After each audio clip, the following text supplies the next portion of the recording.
The first shlichus, the first emissary in the Torah to be recorded is the shlichus, the emissary Eliezer, who went to find a shidduch, a wife for his master's son Yitzchak. The question here is, Eliezer, who went on behalf of his master Avraham to find and select a wife for Yitzchak, was he in the category of a shatchin, a matchmaker who gives suggestions, or was he in the category of a shaliach? And the law in the Talmud is that shluchai shel adam kemoisai, that an emissary of the sender is like the person himself. In other words, did Eliezer have the power to actually betroth Rivka on behalf of Yitzchak, or simply to make a suggestion? Just to be clear, according to Jewish law, you can send an emissary to betroth a girl on your behalf. So let's say Yitzchak wants to marry Rivka, and Yitzchak is in Vietnam, and Rivka is in New York, and Yitzchak has a good friend who's able to travel from Vietnam to New York.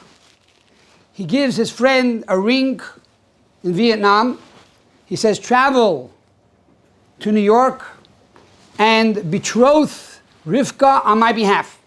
Oh, dangerous. So the friend puts the ring onto the Kala's hand, and Yitzchak becomes the chassan. Yitzchak becomes betrothed to Rivka. So is Eliezer a messenger, a shaliach, that has the power, or the power of attorney, to actually marry Rivka on behalf of Yitzchak? Or is he merely a shatchin, a matchmaker, that brings back a girl as a potential kala, a potential shidduch? So there are two conjectures, there are two opinions, two ways of looking at it. One is that he was actually only a matchmaker, to make a proposal and a suggestion. And that is because we see that Eliezer had his own personal desires as well. Eliezer had a daughter, and Eliezer wanted his daughter to marry Yitzchak. So a shaliach, an emissary, is someone who has total subservience to the sender. If you have your own ulterior motives, you cannot be a true shaliach, a true messenger, or a true emissary. So was Eliezer a true emissary, or was he simply doing it as a shatchin, a matchmaker? According to this opinion, that he had a daughter and he wanted his daughter to marry Yitzchak, then he wasn't totally subservient to his master Avraham. And therefore he would be in the category of a shatchin, which is a matchmaker. On the other hand, the other conjecture is that, as the Torah tells us who he was Zakan Beisoy HaMoshel B'chol HaShaloi. He was the elder of the house, which means the most trusted, and he controlled all of Avram's assets. Furthermore, he was Eliezer of Damasek Eliezer. What is Damasek? The simple interpretation is Damasek means Damascus. He was from Damascus. A deeper interpretation is Damasek means Shadoila Umashke Metoides Rabbi Lachedim. He was constantly pouring out the teaching and the knowledge of his teacher Avraham to all those that he came in contact with. So Eliezer wasn't only someone who gave Avraham Avinu some wine in his cup for Kiddush, and didn't only clean up the table after dinner, but rather he was the CEO of the entire company. He was running everything. And he was constantly teaching and conveying and spreading the teachings of Avraham to the entire world. And therefore he was totally dedicated to Avraham. So what is the answer?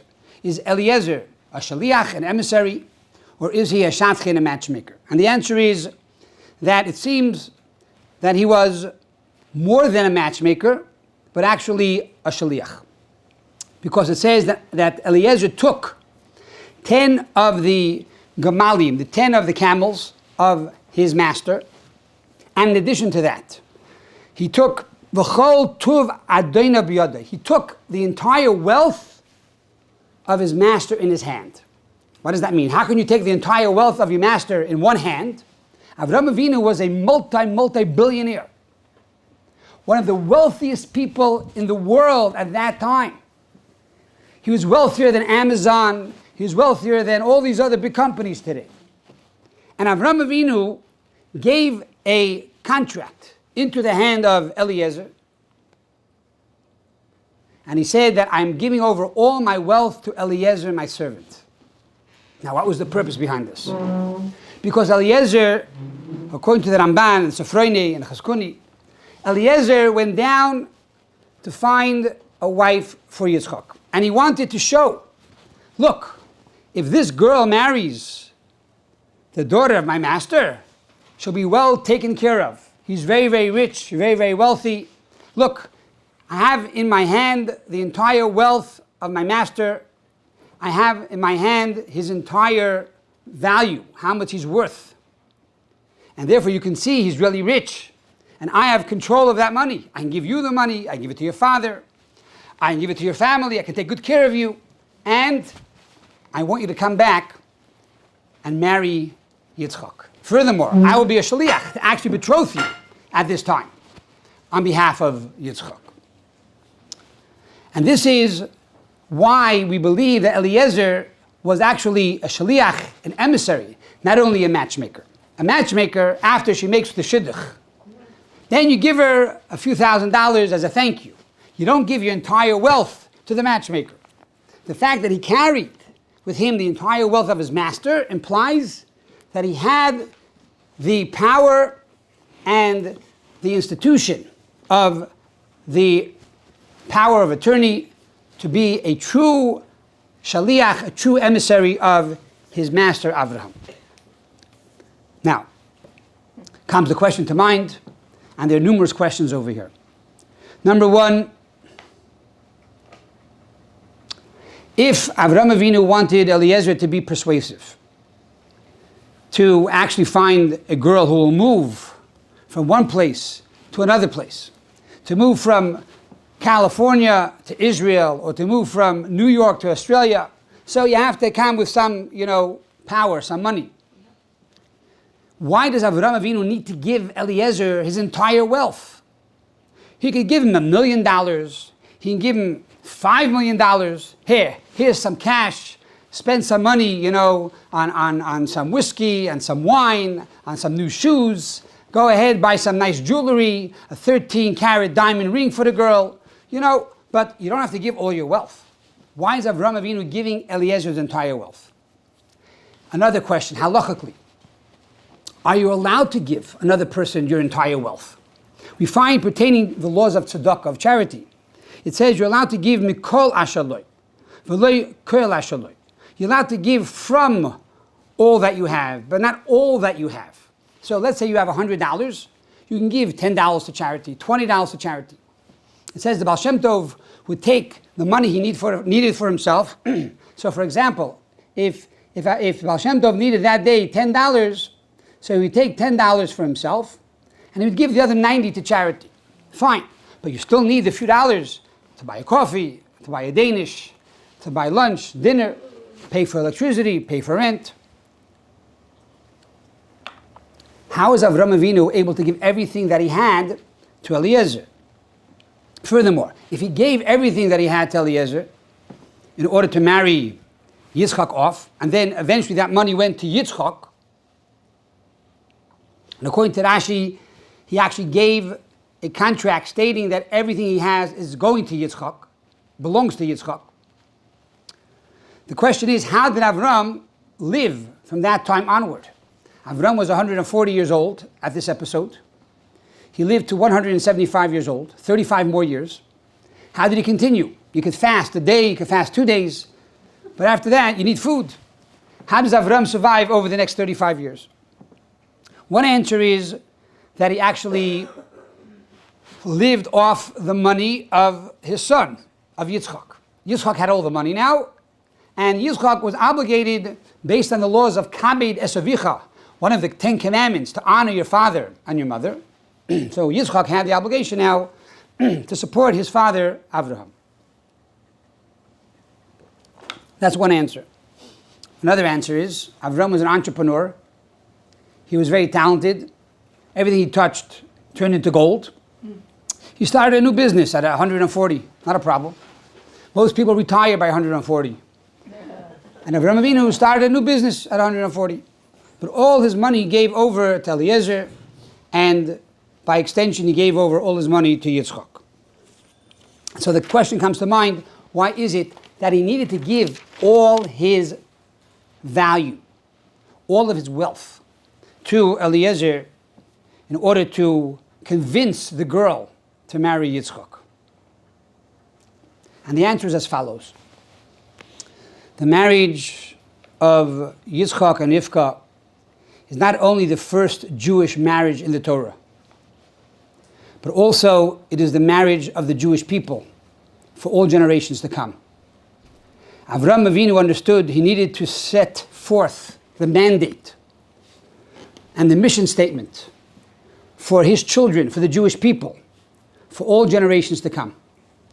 And therefore this marriage of Yitzchak, marrying Rivka, a nice Jewish boy, to marry a nice Jewish girl, was something that Avram needed to inculcate into Yitzchak and into all generations to come.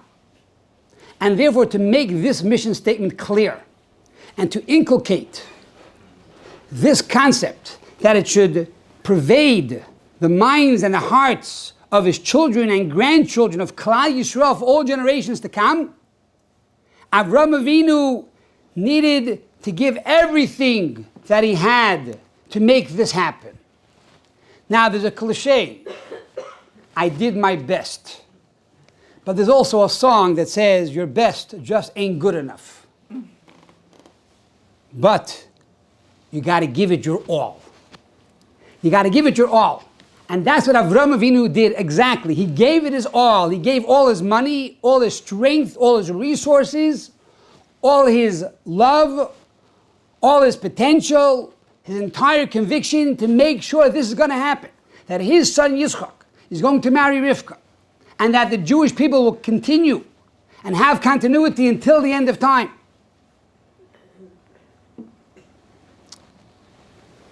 And this explains the reason of why, even though Avram was very wealthy and he had millions and billions of dollars, yet he made sure to give it his all to put forth this mandate for all generations, the importance and the time and effort that we need to put into the shidduchim, into the marriages of our children, on a deeper level, on a Kabbalistic level. The entire creation of the universe, says Kabbalah, is about the marriage of Yitzchak to Rivka. And that is why the Torah here, in this section, has many, many verses. In chapter 24, it's a very, very long story. It starts off with verse number 1 all the way down to verse number 67. That's a long chapter. And the Torah repeats itself, not only telling us what happened, but after Eliezer comes back, it repeats it again. He tells over and repeats the story to Yitzchak. Why so many details? Because Torah is telling us the entire creation and purpose of creation is the marriage of Yitzchak and Rivka. What does that mean? In Kabbalistic terms, it's the unity between the name of God, the Shem Ma and Shem Ban. Ma and Ban. Ma represents what am I, the spiritual, and Ban has the same gematria, the same numerical computation as the word behima, which is animal. referring to the physical. In other words, the purpose of creation is to unite heaven and earth. That's the purpose of creation. Yitzchak representing heaven, Rivka representing earth. Yitzchak representing God, Rivka representing the Jewish people. Yitzchak representing soul, Rivka representing body. The whole purpose of creation is to unite and create a unity between heaven and earth. Our rabbis tell us that Abraham began the 2,000-year episode of Matan Torah, of the giving of the Torah. What does that mean? What happened at the giving of the Torah? According to the Jewish calendar, the Torah was given on the year 2448. Avraham Avinu began this process of the giving of the Torah. Even though Avraham Avinu did not live at the time of the giving of the Torah, he did not see the giving of the Torah, yet he began the process. What does it mean he began the process? The hachana, the introduction. What was the giving of the Torah? The first commandment is Anochi, I am God your Lord. That is the first of the 10 commandments. What happened when God said Anochi Hashem Lekecha, I am God your Lord? It says God came down to the mountain and Moses went up to God. We explained many times in the past that before the giving of the Torah there was a separation of heaven and earth. That which was spiritual remained spiritual, and that which was physical and finite remained physical. Torah gave us the ability to merge and to unite heaven and earth. That when we take an apple, we make a bracha on the apple, and we say, I'm going to eat this apple to have strength to serve God, the apple becomes holy. When I take a candle made out of wax, and I make a bracha on it Friday afternoon before Shabbat, before Shabbos, I now sanctify that candle, and the light that comes out of that candle is a holy light, which permeates the entire home with peace and tranquility. That power to use the physical and make it spiritual was given to us at Sinai. Avraham Avinu began this process. And this is hinted by the fact that Eliezer says, Eved Avraham Anochi. I am the servant of Avraham. Anochi is the same word Eliezer uses. Anochi is the same word that is the first of the 10 commandments. Anochi Hashem Lekecha, I am God your Lord. Eliezer, who was given over the teachings of his master, uses these terminologies of Sinai, Anochi, Eved Avraham Anochi, that you should know my entire essence is that I am a servant of Avraham, and my objective is to spread Anochi, I am God your Lord, throughout the entire world. Now this answers another interesting question. If the entire purpose of the Torah is to marry off Yitzchak to Rivka, the entire purpose of Torah is to unite heaven and earth, so why is the story all about Eliezer? The whole focus of the story is what Eliezer did, what he thought, what he prayed, what he said, and the details of Yitzchak and Rivka are secondary. It should have been the opposite. We should have learned more about Yitzchak, more about Rivka, how they met, how they felt for each other. And Eliezer, a small detail, by the way, he went down and he found Rivka. But the answer is that from here we understand that the main objective is the shaliach. The main objective is the emissary. The main objective is to be the messenger. As they say in America, don't shoot the messenger. But the answer is, it's up to the messenger. The Torah is telling us, every one of us is Eliezer. The Torah is not only a history book of the past. Torah means Hayra'ah, means lesson for today. What is the lesson for today? We are Eliezer. And therefore we have to bring the connection between heaven and earth. But what is the qualifications of a shliach? The first qualification of a shliach is that on one hand he's independent, he's intellectual, he's smart, he's accomplished, which is the concept of ban, physical, a body. On the other hand, Eved Avraham Anochi, I am the servant of Abraham. I am nullified to God, to Torah, to mitzvahs, to my messenger. and there's the combination of both. It's the unity of both. The shliach himself embodies these two qualities of ma'am ban. Because for the emissary, for the messenger, to be able to unite heaven and earth, to be able to unite spirituality and physicality, the messenger himself needs to possess these both qualities. So this is the message of the messenger. This is the message of our parsha, that the objective of creation is the marriage between Yitzchak and Rivka. The most simple, plain level is yes, make shidduchim. Be a matchmaker. Find a nice Jewish boy, a nice Jewish girl, get them married. That's number one. On a much deeper level, our job is to be a matchmaker to unite heaven and earth. To unite God with creation. To unite the physical with the spiritual. To make every day Matan Torah, every day the giving of the Torah, to reveal the Anochi, I am God your Lord, in the world around us. And therefore the ultimate messenger, the ultimate shaliach, the ultimate emissary will be the Mashiach. For he will truly bring together heaven and earth. And this explains an interesting episode. When Moshe Rabbeinu, Moses was chosen by God to redeem the Jewish people from the land of Egypt. And God is talking to Moshe Rabbeinu 7 days on Sinai. 7 days they were standing together talking at that bush. It wasn't just a 5-minute conversation. For 7 days, God is trying to convince Moses to go and redeem the Jewish people. And Moshe Rabbeinu finds every excuse under the sun why it's not him. He doesn't speak well, he's not so smart, he's not so holy. Finally he says, God, shlach na biyat tishlach.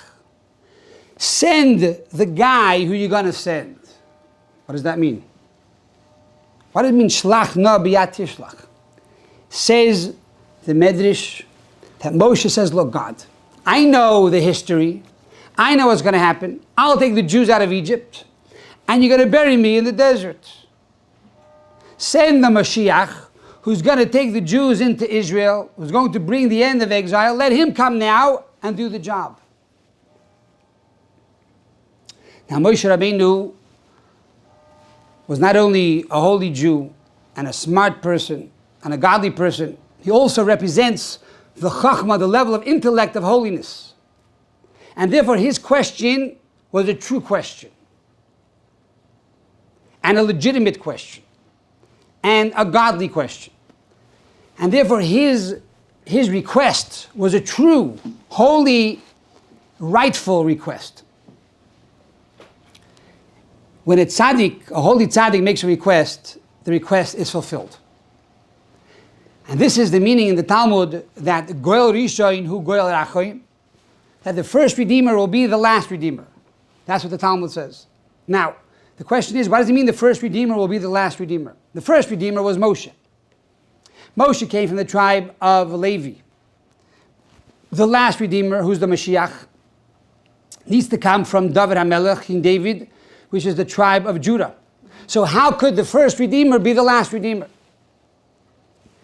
But this is what Moshe Rabbeinu did. You see, he made Mashiach into a hybrid. He made Mashiach into a hybrid. Instead of Mashiach coming from the tribe of Judah, and Moses being from the tribe of Levi, he said, let's merge the first Redeemer and the last Redeemer.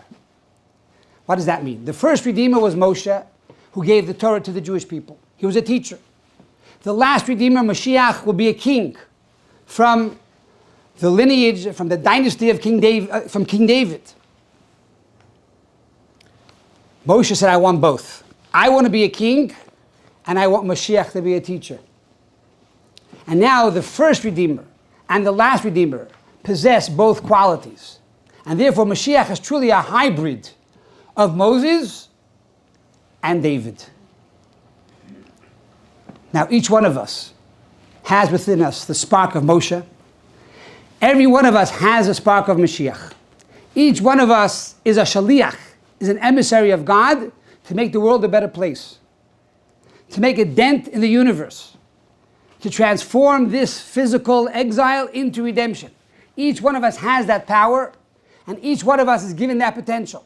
And it's from this parsha, the parsha of Chayei, that God says each one of you is Eliezer.